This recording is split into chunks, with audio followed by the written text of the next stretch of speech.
Karibu wote alikuwa nje kwa majeraha.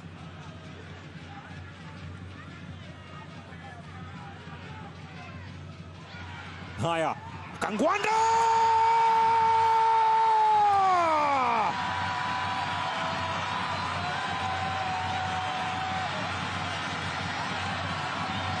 Baada ya mashambulizi kadhaa, baada ya kupeleka mafuriko mengi mbele ya lango la Coastal Union,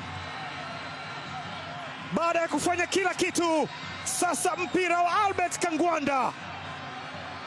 Kangwanda anawapa bao la utangulizi wananchi.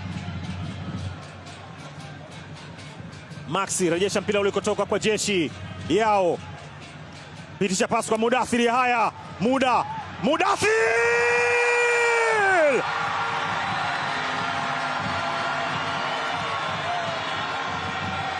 Ni mabao kikatili mno ambayo anafungwa hapa.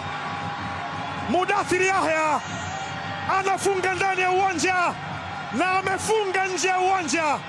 Kote kote anasherekea Mudathir Yahya. Bas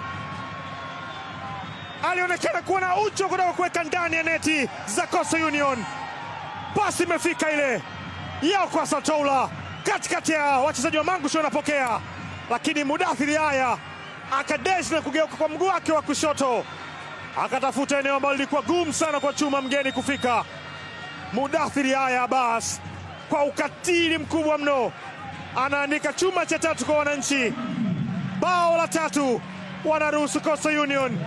Ameweka ndani ya uwanja na ameweka nje ya uwanja, wakati ambao Injinia Hersi Said.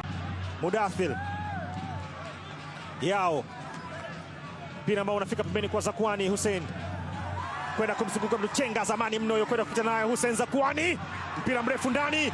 Maxi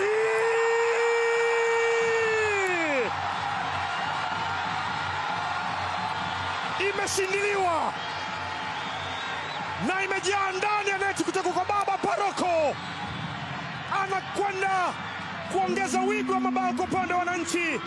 Maxi Nzengeli anafunga bao lake la pili msimu huu. Kikatili mno, Maxi hana huruma. Ilipigwa chenga zamani sana, tangulia na kuja akapigwa Salum Chuku, amepita naye Hussein Zakwani, anatoa pasi kwa Maxi Nzengeli. First touch ni setup, mguso wa pili ni kinu kizito ambacho kinakwenda kutikisa kamba za Coastal Union. Mangusho anaruhusu bao la pili, bao la kikatili, bao la Baba Paroko Maxi Nzengeli. Young Africans 2 pasina huruma yoyote. Baba Paroko anaweka chuma kingine.